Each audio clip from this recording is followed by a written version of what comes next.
Like before, Helenia will provide some context for us around family, housing, and community connection issues, followed by Ashley talking about the recommendations that are contained in the report. And then Leanne is going to close us out by describing some of the cross-cutting issues such as data and financing and leadership and the kinds of challenges that correction leaders face as they support improved incarceration and reentry outcomes. So we'll start with you, Helenia, and thank you in advance for being here. I know today is a difficult day. Yes. Thank you for having me here. It's an honor for me to be here. My name is Helena Bragg. I was born and raised in Alexandria, Virginia, back in the day when Alexandria had projects, and now they just have condos and townhouses. I was raised in a liquor house, and there was always a lot of illegal activity going on. My heroes and sheroes were street people, drug dealers, pimps, prostitutes, gamblers, hustlers.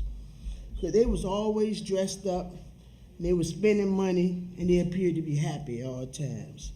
These are the people I wanted to be like. By the age of 10, I was drinking. By 15, I was shooting hard drugs and in a relationship with a 24-year-old adult. At 17, I went to prison for the first time, but then that wasn't my last time. I went back again and again and again and again. I used to joke that I worked for the Department of Correction and I was doing a survey on the conditions of the prisons and jails. You would think that along the way, in all my court appearances, all those drug possession charges I had and theft charges I had, that one judge would look at me and say, this woman has a problem. But it didn't happen. I just was repeatedly sentenced to jail and prison. My last time in prison, I stayed 9 years and 8 months. I took advantage of all the self-help programs and educational opportunities that was there available to me. I began to realize that if I didn't use drugs, I wouldn't commit crimes. If I didn't commit crimes, I wouldn't go to jail. It seemed like a no-brainer. 9 months before my release, I was removed from population and put into a pre-reentry building, which I successfully completed. Still, I didn't have a safe place to go. And to tell the truth, I was afraid to be released. I applied to Friends of Guest House, and I was accepted. Back to my hometown, my family. Most of my family was still involved in illegal activities and substance abuse, so I didn't want to have anything to do with them. The other part of my family, who was living law-abiding lives, they didn't want to have anything to do with me. I came home with 6 vocational certifications and an associate degree, but I still had a hard time in finding a job. Matter of fact, I didn't find a job because of the F tattooed on my forehead. Felon. Yes, they did ban the box. They no longer have that question on the application. Have you been convicted of a felony within the last 10 years? Now the statement says, list all the addresses you have lived within the last 10 years. New Jim Crow. So I returned to college, and recently I graduated from Marymount University with a bachelor's degree in social work.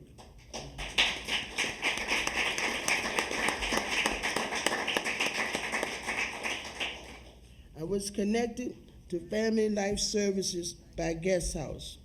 CFLS gave me tools to speak effectively, and they encouraged me to be the best that I could be and to advocate for myself. without fear, I can be successful. And today, I no longer fear success. I welcome success. This is what it's like when reentry programs connect in the community and communicate with one another. This is the result. The community is just as crucial for the returning citizen as reentry programs. Often, the community can become a surrogate family. The community is where the returning citizens receives its networking for employees, for education, for health, for job training, for religion. If the returning citizen moves into a supportive, friendly community with activities set in place that will help them smoothly reintegrate into society, then that increases the success chance of that returning citizen. However, if the returning citizen goes into a community that's poverty-stricken, drug-infested, and like of these community programs as we have here today, then the chances are slim to none of success.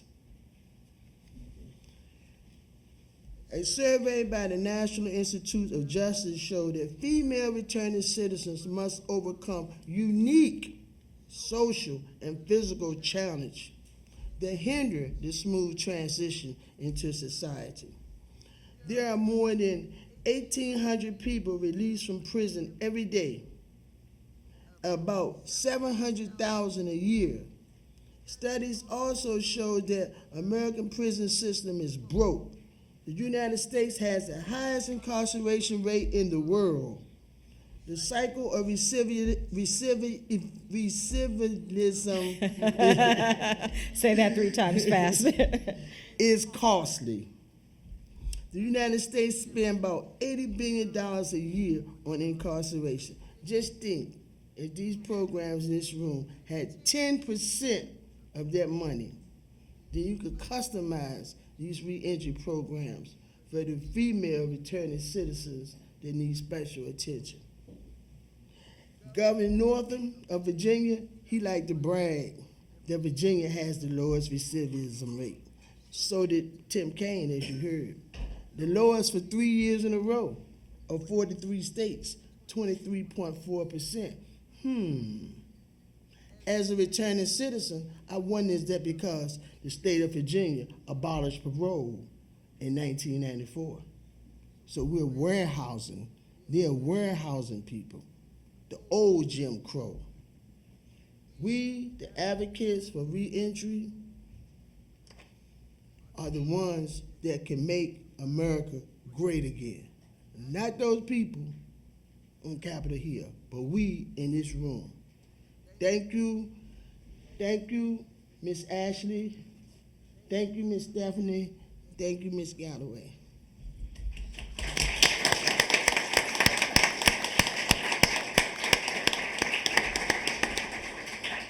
Okay, so you have to follow that.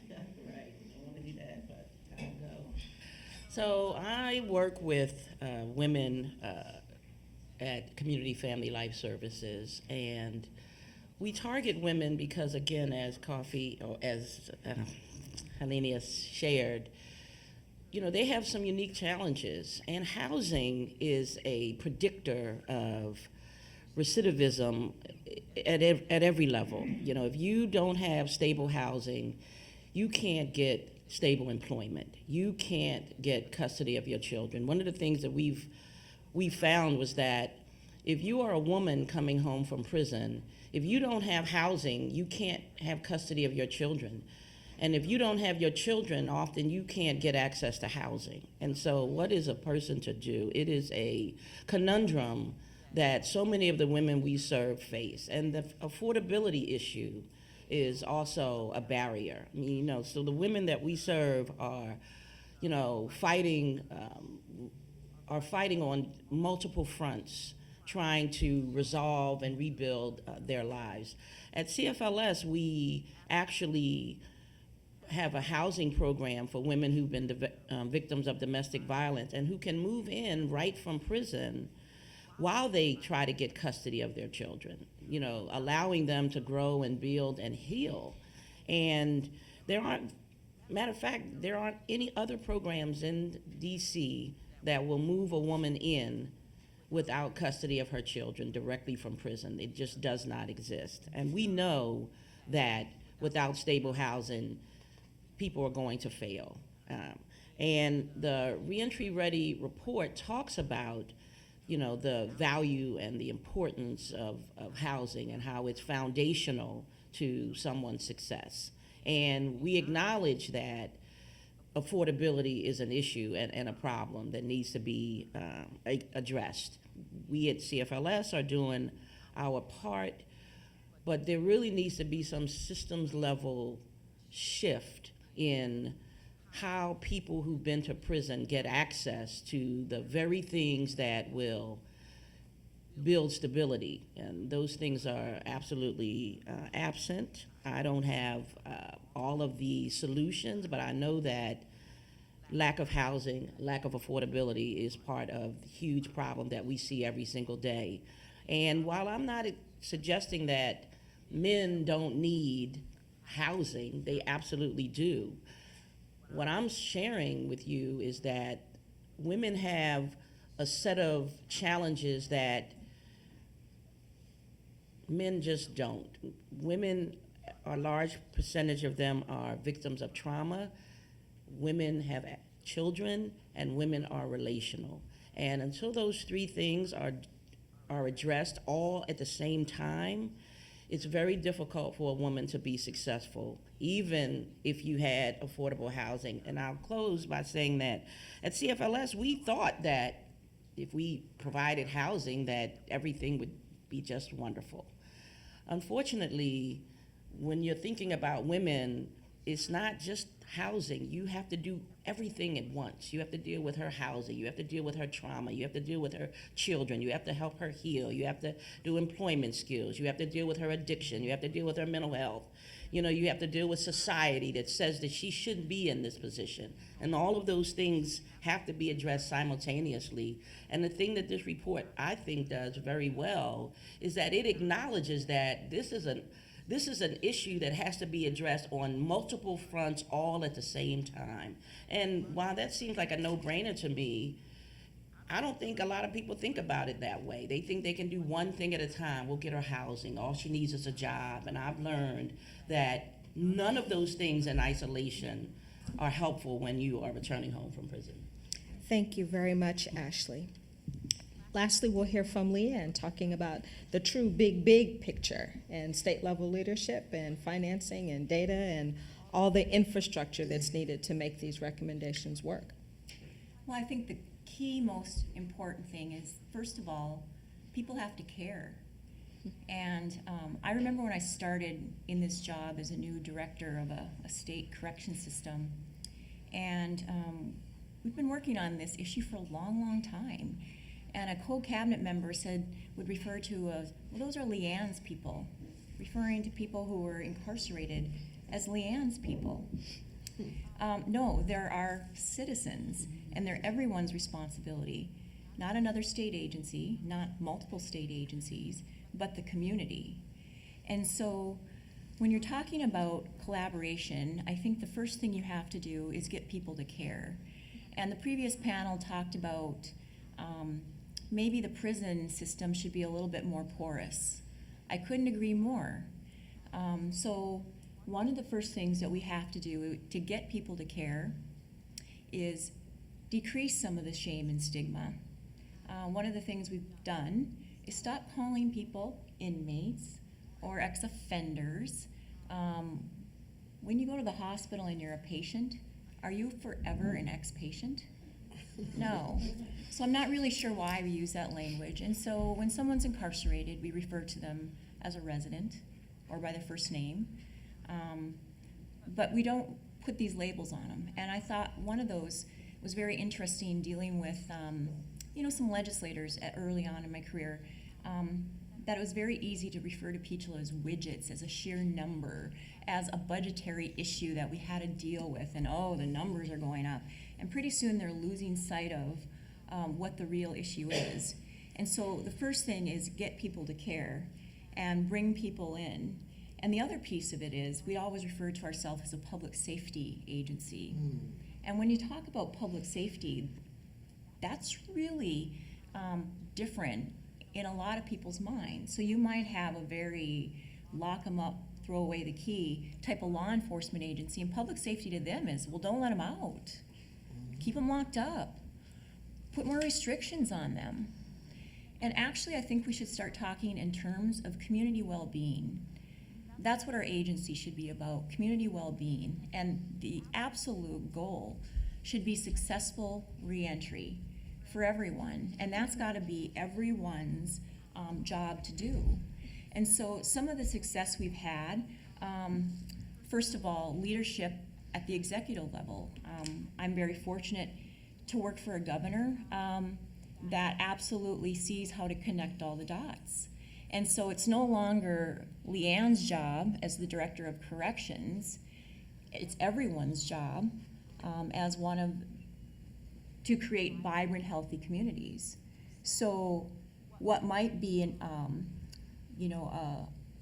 a challenge for us and our agency to get people hooked up with resources and employment is looked as an opportunity by other of the agencies as, hey, that's a potential workforce. So what can we do to assist with people successfully returning? The other piece of it is,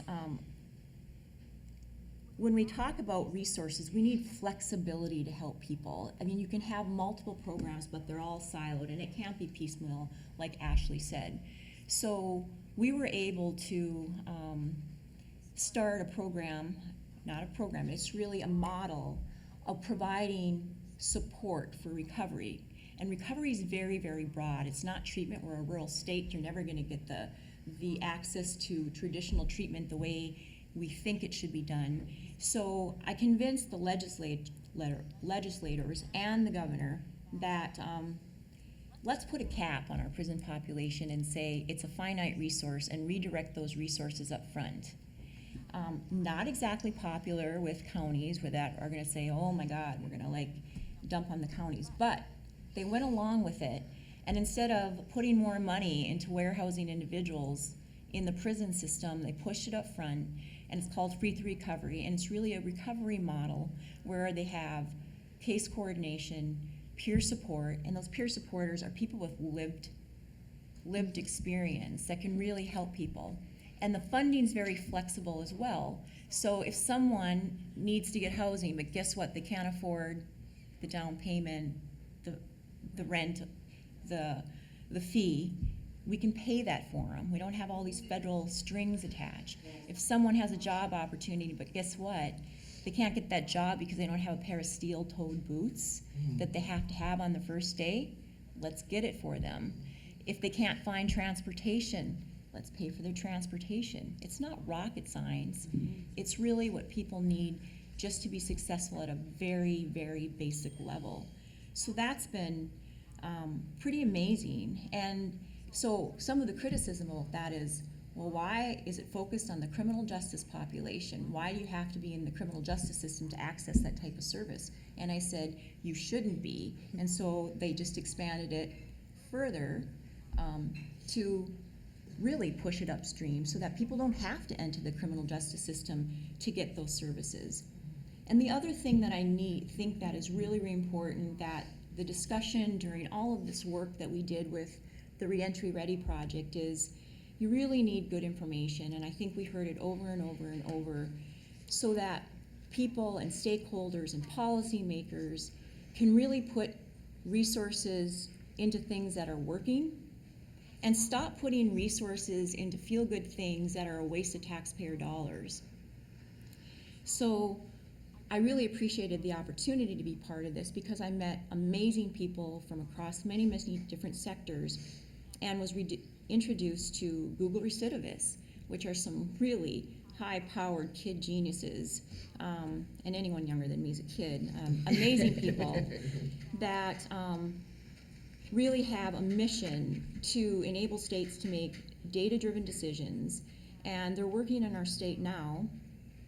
And what they will allow us to do is focus on providing, calculating, analyzing, and exploring recidivism metrics, timeliness at a granularity level that should allow us to actually make way better decisions and ultimately get down to the root cause analysis. So right now they're collecting all the data back to 1999, and hopefully within the next year we should have a model that other systems can use to really look at what's driving their criminal justice system, what's driving recidivism, and where we can actually be more successful in providing the right services at the right time to our returning citizens. Thank you for sharing that. Brief applause.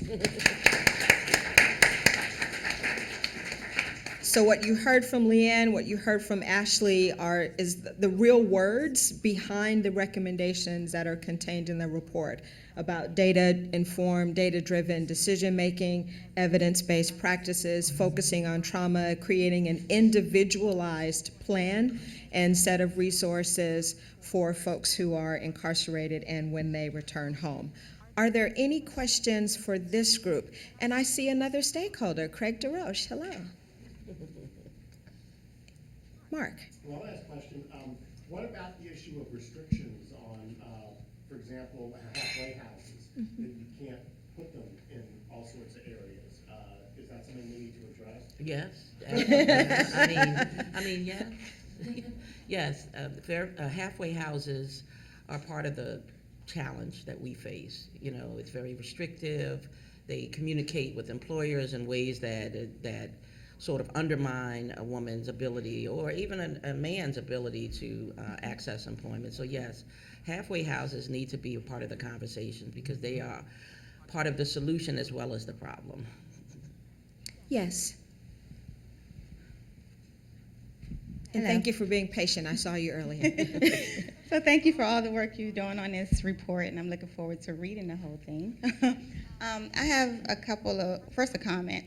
I know I've heard a couple of times throughout the day the conversation about women and the trauma they experience, requiring them a different level of supports, right? But I also want to say that men also experience traumas. Mm-hmm. And we, like in particular, the organization that I work with, Campaign for the Fair Sentencing of Youth, dealing with juvenile lifers, young men that have women and women that have been incarcerated since the age of 14, 12, 15, 16, incarcerated for 30, 40, 50-year sentences.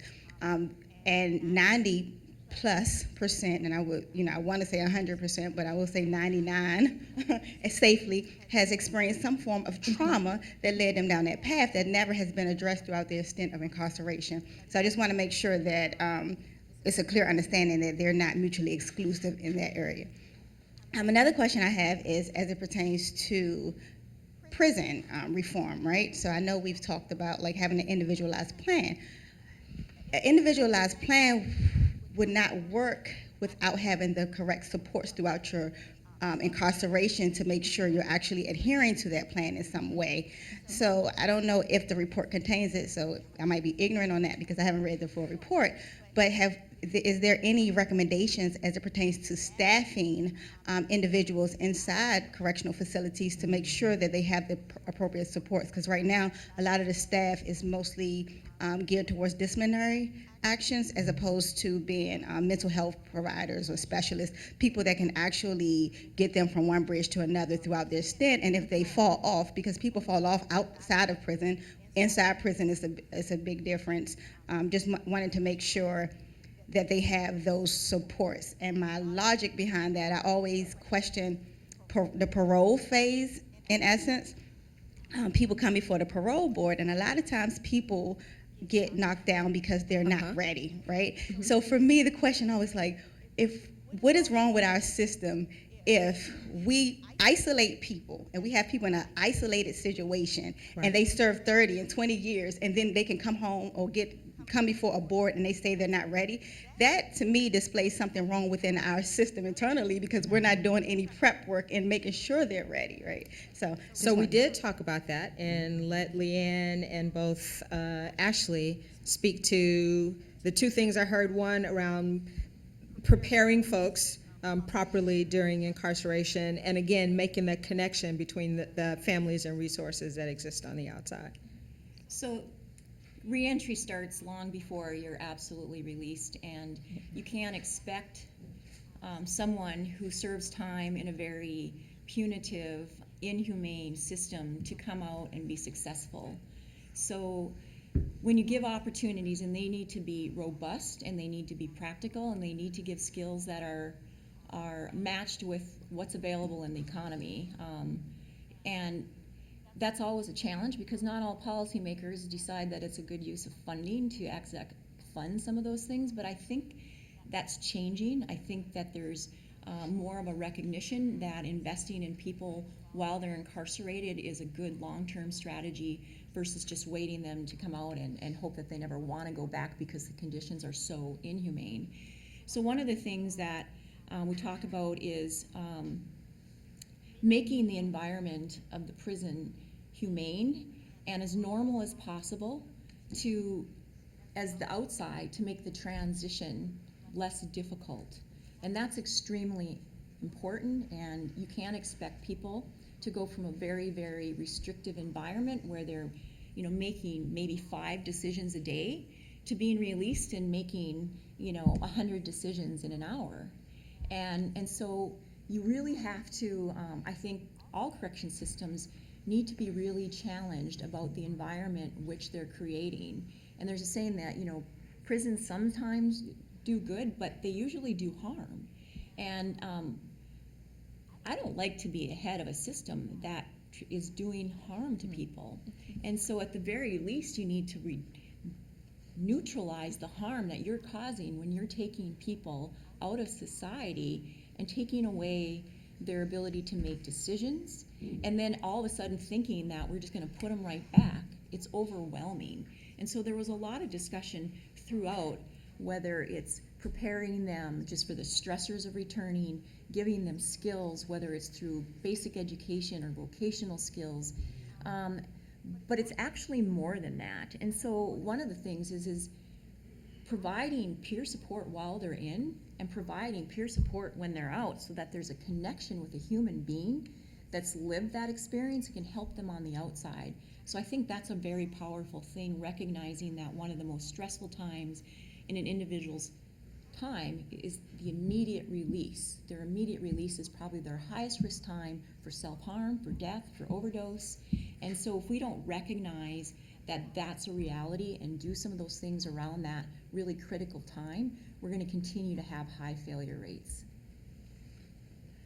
One of the pleasant conversations that was had during the 18 months was this conversation about appropriate staff training, and that people need to be properly skilled in order to work with this population. And so the report does address what that looks like and what needs to happen in relationship to, how do you serve this population? How do you deal with your own biases that influence how you interpret what you're seeing? And so the conversation was spirited, but it was healthy, and I thought it was spot on, because there are a lot of people working in the system who have little skills in terms of building broken people. They have skills around confinement and restrictions and punishment. And so the report does acknowledge that there needs to be additional training for those that are working with this population. May I add something? Please. To what Leanne has said. As I was saying earlier, that 9 months before my release, I was removed from general population and put in a pre-entry building. And what they taught me in the pre-entry building was like substance abuse classes, conflict resolution, cognitive thinking, breaking barriers, good tools to apply to modify my behavior, but it was very limited community education or resources available. And the ones that were available was the ones in their immediate area, like Charlottesville. So even though they do have some of these reentry classes, programs in prison, pre-reentry they call them, they are not equipped with the connection to the community that's needed, because as returning citizens, we have a bunch of immediate needs, and one of them usually is housing. Where can I go that's safe? And often women go into unsafe places because they have nowhere else to go. And then the cycle, it continues. Other questions? I will, yes.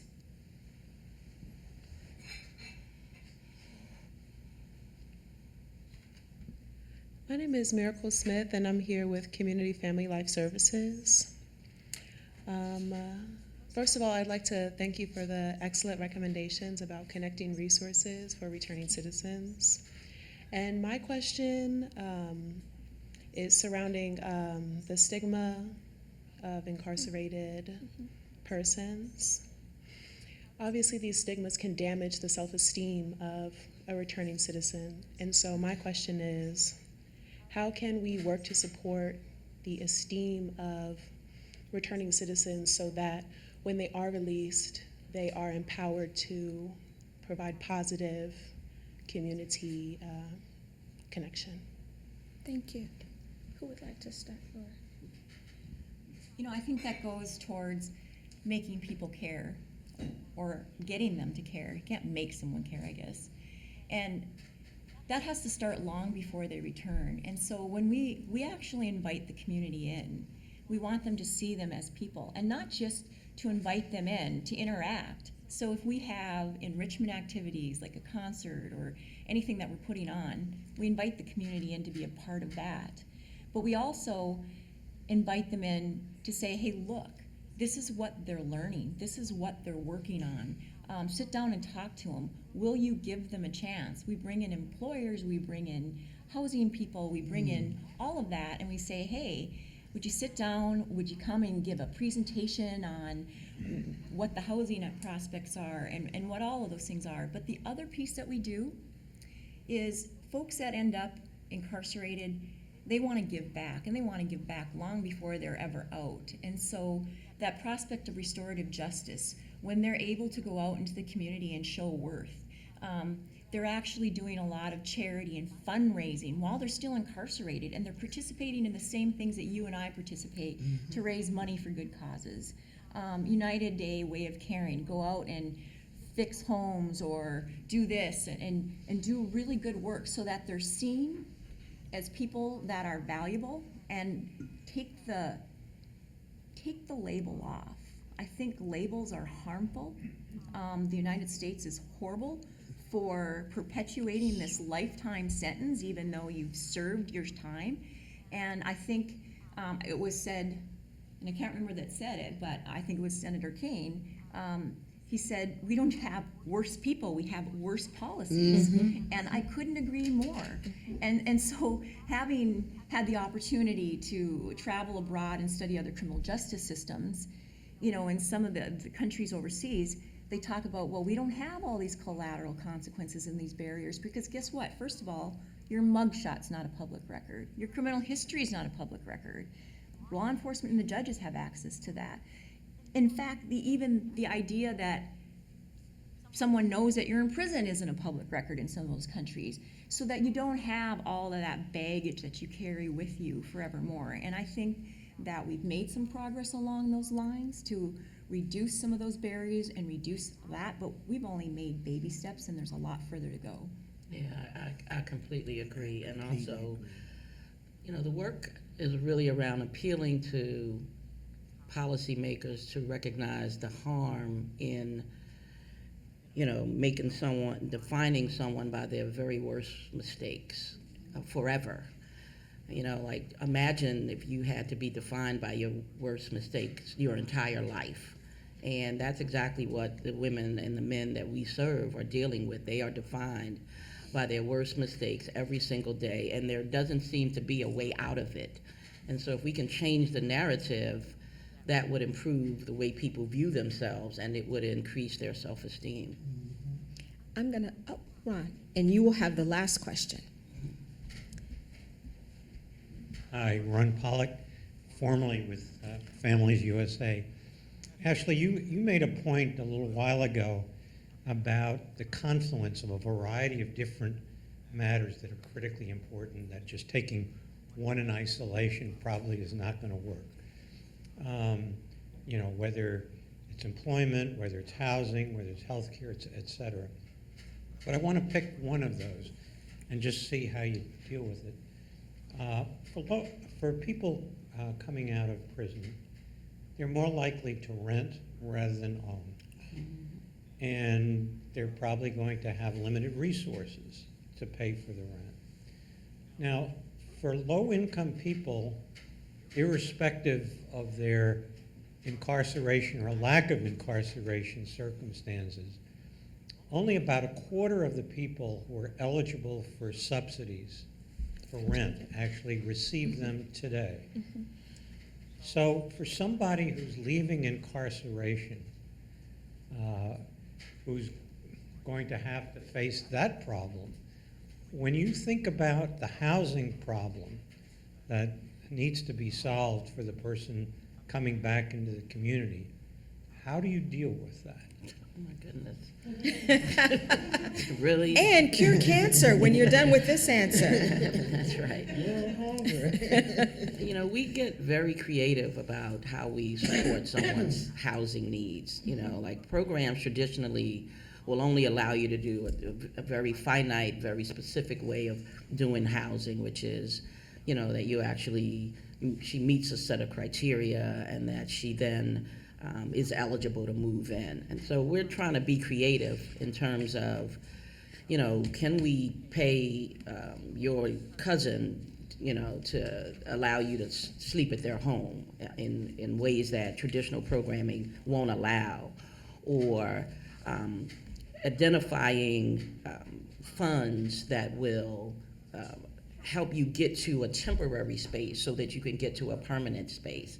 I mean, it's a challenging, it's a conundrum that we face every single day. And I am constantly trying to figure out what are the workarounds and how can I be innovative in the way that I serve someone who doesn't have housing. And I don't have really good answers other than doing it on a case-by-case basis until we can look at a systems level change.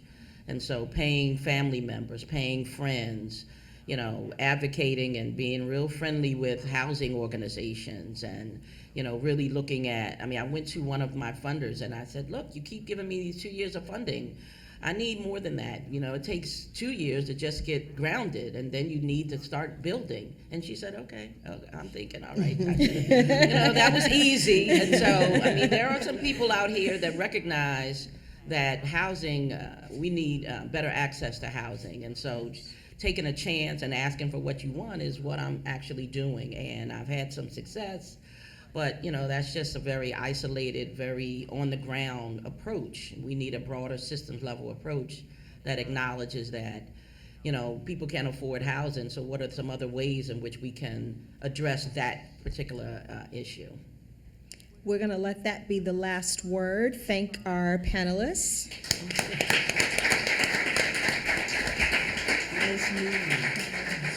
Now, before you run out, there's a couple of things I want to share with you, and get your phones out because we have just a couple more questions. We have created a website that contains all of the resources and tools related to the Reentry Ready project. It is live now. You can find it at that URL. Please go there, download the executive summary, the reports, tap into the hyperlinks to all of the strategies and practice programs that are operating at the national level, state and local, community-based organizations, all of that, that are related to the recommendations that are contained in the report. We have at least 25, 26 sources for you to explore there. What happens next with Reentry Ready? Well, we're seeking funding to develop and implement pilot tests at the 2 or 3 state or local jurisdictions. We want to give these recommendations a whirl, see how they work, and then help others to take the lessons learned from those pilots and take the ideas, take the lessons learned, and really go as big as possible, scale up so that as many people as possible will receive the kinds of supports that are called for in the document. We're also talking to folks just like you. If you want to have a more focused conversation with us or any of our stakeholders about the recommendations, call me. You know how to reach me. We'd be happy to come and speak with your group.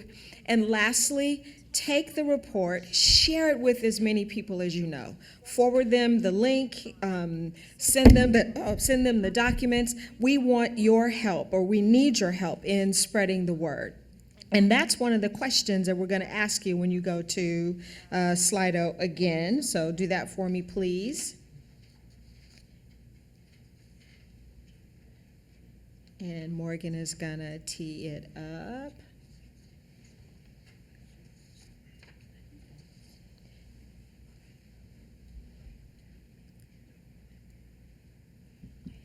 The next question.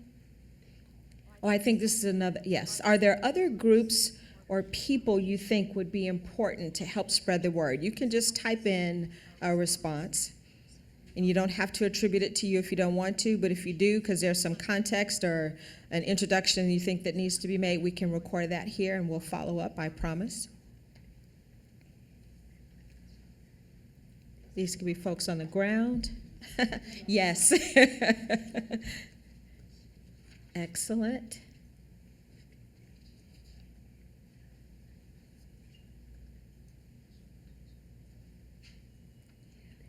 Oh, I like that.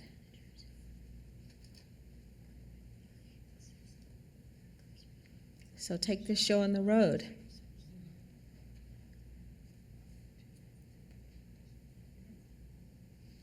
Excellent.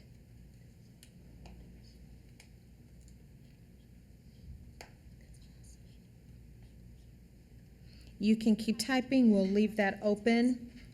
If you have any other questions about Reentry Ready, about the recommendations, please give us a call. Thank you very much for coming this morning, for your time and attention, and enjoy the rest of the day.